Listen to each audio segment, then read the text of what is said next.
حوياش قديار مع برشدا حسب معارض كوطني مروه هند جامع جامعية هدم الشرفات ما أنت وصميسي حلق قبل كسرار عينبا هذا شرفات كاسي كدي وحقوق تاسيكا ليس دواء وزارة الأميرية عياره قبل كسرار قدوميها وركم متطوعين تقاول قبل كاسي تببرا حلق قبل كسرار كواسو لما أنت تبوم هاد عليه هدم الشرفات كان وصميسي مروه هند جامع جاني وحنا هاد الذي كم إذا حاصل الطن قربتشوب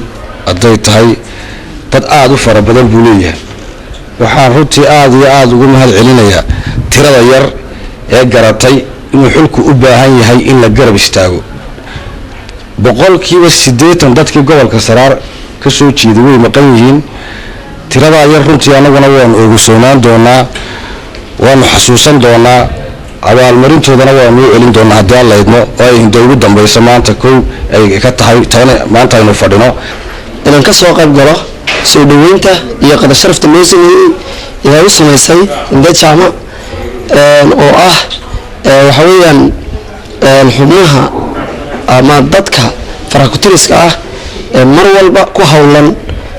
waxa weeyaan horumarinta gobolka Saraar iyo adan dhaho gobolada bari maanta waxa halkan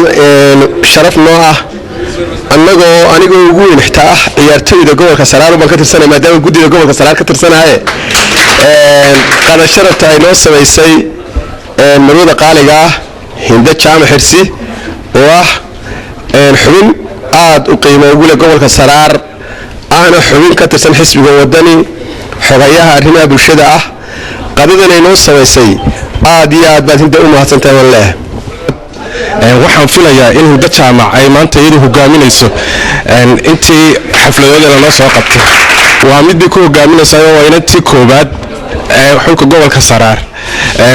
isku xilqaantay inay u sameyso casho sharaf ay ku dhiiri gelinayso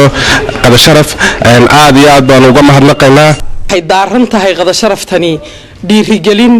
aan ku dhiiri gelinayo sportiga gobolkayga iyo soo dhaweyn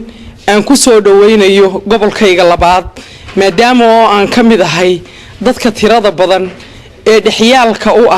afarta gobol ee aan deegaanka ka ahay waxaan cadaynayaa inaan dhextaal ka ahay afarta gobol Sool Sanaag Saraar iyo Saaxil aad iyo aad baan idin soo dhaweynayaa